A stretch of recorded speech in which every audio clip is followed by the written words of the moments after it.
ලෝකයම එකට එකතු වෙලා එක්තරා කාලයක එක රජ කෙනෙක් පත් කරගන්නවා.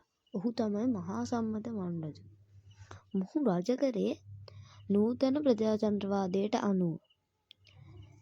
කවුද ඉතින් දන්නේ? නූතන ප්‍රජාතන්ත්‍රවාදය ආරම්භ වුණේ මීට අවුරුදු දහස් ගණනකට කියන්න. ඉතින් මේ සම්බන්ධව අපි මේ වීඩියෝ එකෙන් විසඳමු.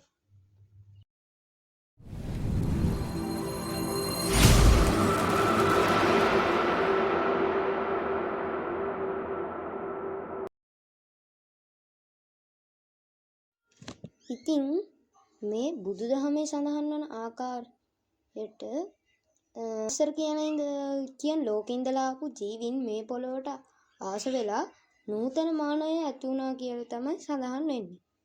මෙහෙම ආපු ජීවීන් ජීවත් වෙන කෘෂි කර්මාන්තය තෝරා ගන්නවා. ඉතින් මේ මිනිස්සු දීපල වලට ගැටුම් ඇති කරගන්නවා වගේම අසමගියෙන් ජීවත් වෙනවා. ඉතින් මෙන්න මේ වගේ අර්බුද සාධාරණ පාලනයක් සඳහා ජනතාව එක්වෙලා මේ මහා සම්මත මංරජුව රජගමට තෝරාපත් කරගන්නවා. බෞද්ධ සාහිත්‍ය වගේම හෙළ ඉතිහාසයට අනුව මොහු තමයි මෙලොව පහළ වෙච්ච ප්‍රථම පාලකයා විදියට හඳුන්වන්නේ. මෙතුමා සම්මත මිනිස් ප්‍රජාවගේ සම්මතයෙන් පත්වෙච්ච නිසා මහා සම්මත යන නමින් හඳුන්වනවා. හෙළ වංශ කතාවල මෙතුමා සූර්ය වංශය ආරම්භකයා වෙන වගේම මේක බෞද්ධ කතාවල සඳහන් වෙන්නේ මෙතුමා ශාක්‍ය වංශයේ ආරම්භකයා විදියට. ඉතින් මේ දෙකම එකක් විදියට අපිට ගන්න පුළුවන්. මෙතුමා කෙත්තල්තු වලට අධිපතියා වූ බැවින් ක්ෂත්‍රයන නමින්ද හඳුන්වන අතර ධර්මයෙන් පිනුබැන බැවින් රාජ යන නමින්ද හැඳින්වේ. බෞද්ධ ඉතිහාසයට අනුව එතුමා රජකම් කර ඇත්තේ කුසාවතී නුවර බව අග්ගඤ්ඤ සූත්‍රයේ විස්තර කෙරේ. ඒ වගේම සිංහල වංශ කතාවලට අනුව කුසාවතී නුවර මනුපුර ලෙසින්ද හැඳින්වේ. විද්වතුන් කියන ආකාරයට මේ මනුපුර කියන්නේ නූතන මන්නාර්ටමයි. සිංහල සංස්කෘතිය තුළදී මෙතුමාට සුවිශේෂී තැනක් හිමි වේ. විශේෂයෙන්ම ශාන්ති කොහොඹා කංකාරිය සහ ගැමි නාටකවලදී ලෝකයේ මුල්ම රජු ලෙස ගෞරවයෙන් සිහිපත් කරයි. මහා වංශයේ වැනි ග්‍රන්ථවල බුදුන් වහන්සේගේ වංශාවලිය ආරම්භ කරන්නේද මොහුගෙනි. මහා සම්මත මංරජු ඉතා ධාර්මික පාලකයෙක් වගේම ඔහු සතර අගතියෙන් තොරව රට පාලනය කළ බවත් සඳහන් වේ. ලොව ප්‍රථම නීති පද්ධතිය වන මනුස්මෘතිය මෙතුමා හා සම්බන්ධ කොට ඇතැම් මූලාශ්‍රවල දැක්වේ. මහා සම්මත මංරජු යනු ප්‍රජාතන්ත්‍රවාදයේ මුල් පුරුකය. මන්දයත් ඔහු රජු වූයේ මහජන කැමැත්ත නිසාවෙනි. බෞද්ධ පොතපතේ සඳහන් වන ආකාරයට සිද්ධාර්ථ කුමාරයා මහා සම්මත මංරජුගේ 2,50,000කට අධික මුණුපුරු පරම්පරාවක එක් පුරුකක් වෙනවා. අතීත මූලාශ්‍රවලට අනුව මෙතුමා අසංඛ්‍යයක් ආයු විදි බවත්. ඒ කියන්නේ මේ විශ්වය ගව්වක් උස, ගව්වක් දිග, ගව්වක් පල්ල විශාල ගල් පර්වතයක් කියලා හිතන්න. වසර 100කට වරක් ඉතා සින්දු සළු කැබැල්ලකින් මෙම පර්වතයේ එකවරක් පිරිමැදිනු ලබයි. මෙසේ පිරිමැදීමෙන් එම මහා ගල් පර්වතය ගෙවී අවසන් වීමට යන කාලයට වඩා වැඩි කාලයක් අසංඛ්‍යයක් කියලා හඳුන්වනවා. කල්පයක් යනු පෘථිවිය ආරම්භයේ විනාශය දක්වා ඇති කාලයයි. මෙවැනි කල්ප විශාල ප්‍රමාණයක් එකතු වී අසංඛ්‍ය කල්පයන් නිර්මාණය වේ. මෙපමණ කාලයක් මහා සම්මත මංරජු ජීවත් වී ඇත. කෙටියෙන්ම කිව්වොත් අසංඛ්‍යයක් කියන්නේ අවසානයක් නොපෙනෙන තරම් සාමාන්‍ය බුද්ධියට හඳුනාගත නොහැකි තරම් දීර්ඝ කාලයකි.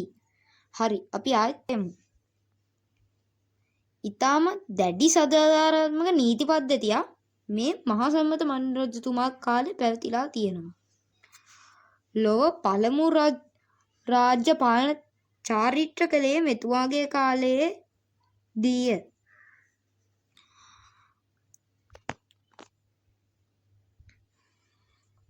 ආර්යසෙන් අහුබුදුවන් වැනි විද්වතුන්ගේ මතයට අනුව මනු රජු රුහුණේ ඉපදුණු හෙළ තරුණයෙකි. ලෝ ප්‍රථම රජු විහිවන්නේද මේ ලංකාවෙන්මය. මහා සම්මත මන් රජු මෙරට සාම්ප්‍රදායික අංගම්පොර සටන් කලාවේ නිර්මාතෘවරයා ලෙස ජනප්‍රවාදයේ විශ්වාස කරේ. මෙතුමා නීතිය හෙවත් මනුස්මෘතිය ඉන්දියානු මනු නීතිය සමග මේ වන විට සම්බන්ධ වේ. ජනප්‍රවාදයේ වගේම විවිධ මූලාශ්‍රවල හෙළ යක්ක නාග දේව රාක්ෂ යන සිව් හෙළේ එකඟතාවයෙන් පමණක් මහා සම්මත රජතුමා රජකමට පත් කරගත් බව ඇතැම් හෙළ ග්‍රන්ථවල මෙතුමා වසර 25000කට වඩා ආයු විඳි බව සඳහන් වේ. ලංකාවේ පළමු රජු විජය රජු ලෙස හැඳින්වුවත් දේශීය හෙළ ඉතිහාසයක් පෙන්වා දෙන්නේ විජයට පෙර මනු රජු මෙරට පාලනය කළ බවයි. මනු රජුගෙන් නැරඹුණු සූර්ය වංශය රාම රාවණා යුද්ධයේ එන රාවණා රජු දක්වා පැවතා බව සඳහන් වේ.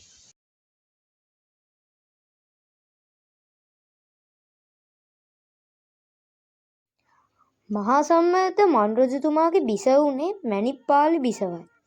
ශාන්ති කර්ම සාහිත්‍යයේ එන උපත ශූන්‍යම් යාගය වැනි කතාවල මැණික්පාලි බිසව පිළිබඳ වැඩිදුර තොරතුරු දැක්වේ. රජතුමාගේ පුතා වුණේ රෝජ කුමාරයා.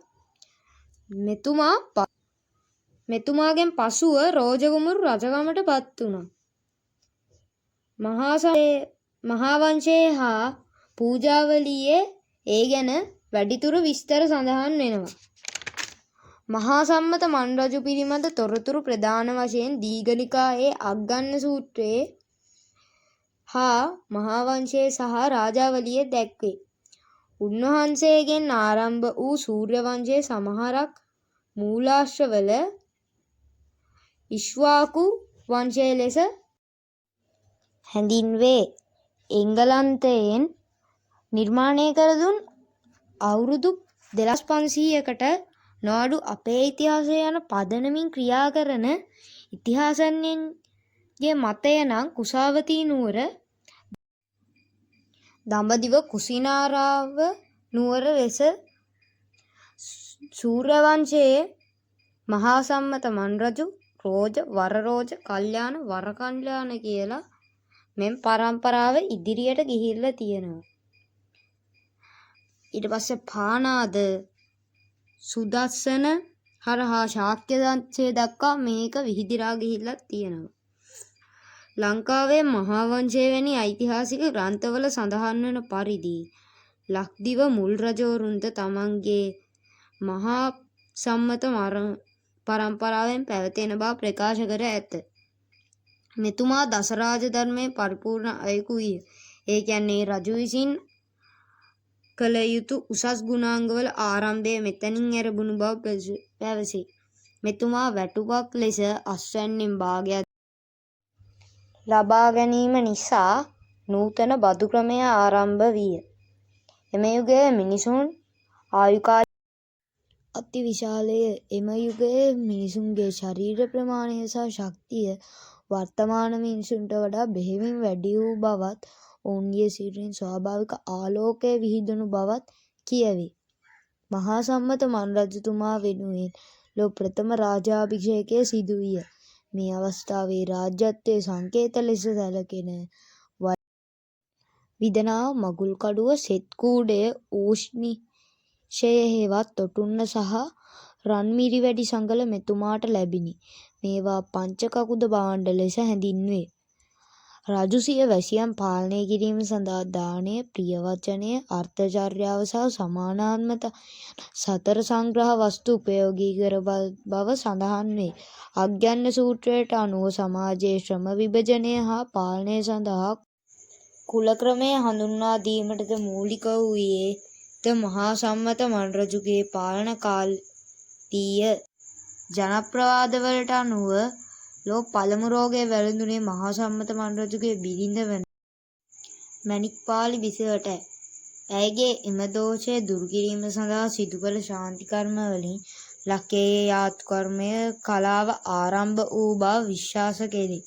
රජුට එරෙහිව පළමු වරට අකුසල් සිත් ඇති කිරීමට මාරයා උත්සාහ කළ බවත් රජුගේ දැඩි ගුණාංග නිසා අසාර්ථක වූ බවත් ඇතැම් කතාවල දැක්වේ. මහා සම්මත මන්රජු ලෝකපාල ධර්ම හෙවත් හිරි ඔතප් ඒ කියන්නේ පව් කිරීමට ඇති ලැජ්ජාව සහ බිය ලෝකේ පුරා ස්ථාපිත කිරීමට කටයුතු කළ බව කියවේ. සමාජයේ පිරිහීමට මෙම ධර්මතා අහිමි වීම බලපාන බව ඔහු පෙන්වා දුන්නේය. මැණික්පාල බිසවගේ දොළදුකත් සංසිඳුවීම සඳහා ලොව ප්‍රථම වරට වෙස් මුහුණු නැටුම් හෙවත් කෝලං ඉදිරිපත් කළ බව පැවසේ. පාලකයෙකු යනු ජනතාවගේ සේවකයෙකු බවත් ඔහු නඩත්තු කිරීම සඳහා ජනතාව තම අස්වැන්නෙන් කොටසක් බදු ලෙස දිය යුතු බවත් යන සංකල්පය ලොවට හඳුන්වා දුන්නේ මන්රජුය.